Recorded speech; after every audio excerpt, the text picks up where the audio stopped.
बम धमाकों से एक बार फिर दहली दिल्ली। आखिर किसके निशाने पर है राजधानी दिल्ली? जी हां, दिल्ली के प्रशांत विहार में सीआरपीएफ स्कूल के बाहर हुए ब्लास्ट को 2 महीने बाद ही इलाके में एक और धमाका हुआ है। प्रशांत विहार के बंसी स्वीट के सामने सुबह करीब 11:48 पर तेज धमाका हुआ, जिससे आसपास के लोग दहशत में आ गए। धमाके के समय एक चश्मदीद ने बताया कि धमाका बहुत तेज था। दिल्ली के प्रशांत विहार स्थित सीआरपीएफ स्कूल के बाहर हुए ब्लास्ट को भी मुश्किल से 2 महीने भी नहीं हुए थे कि उसी इलाके में एक और धमाके की खबर आज सुबह यानी 28 नवंबर को ही सामने आ गई।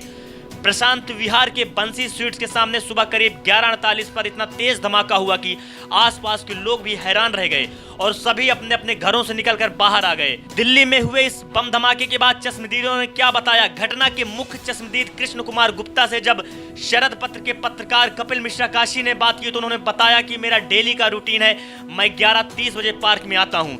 जैसे ही गेट तक पहुंचा तो वहां एकदम से तेज धमाका हुआ। जब कृष्ण कुमार से पूछा गया कि धमाका कितना तेज था तो बोले कि बहुत तेज था।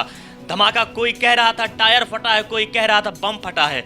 हालांकि वो यह नहीं बता सके कि किस चीज से धमाका हुआ है, किस चीज में धमाका हुआ है।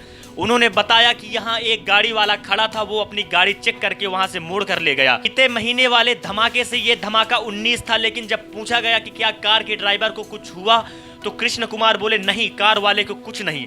एक टेम्पो ड्राइवर को चोटें लगी हैं। धुएं को लेकर पूछे गए सवाल पर उन्होंने कहा कि बहुत ज्यादा धुआं हुआ और धूल भी खूब उड़ी। जब उनसे पूछा गया कि क्या धमाका वैसा ही था जैसे बीते महीने सीआरपीएफ स्कूल के पास हुआ था तो वह बोले उससे 19 रहा होगा, लेकिन फिर भी बहुत तेज था। वहां तो शीशे फूट गए थे गाड़ियों के, यहाँ तो ऐसा कुछ नहीं हुआ। उन्होंने आगे बताया यहाँ कुछ रेहड़ी वाले भी खड़े थे, उन्हें भी कुछ नहीं हुआ। ये धमाका पार्क के गेट के बिल्कुल साथ में हुआ था। वहीं दूसरे चश्मदीद ने बलवंत जैन ने बताया कि हाँ, मैंने भी देखा, जोर की आवाज आई, हम पार्क में थे, बाहर आए और किसी को भी चोट नहीं आई। पहले काला धुआं हुआ, फिर सफेद।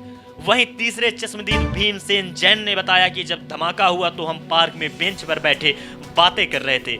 किसी ने कहा टायर फट गया तो हमने कहा कि इतनी तेज आवाज नहीं आती। आगे की खबरों के लिए भी आप शरद पत्र चैनल से जुड़े रहें।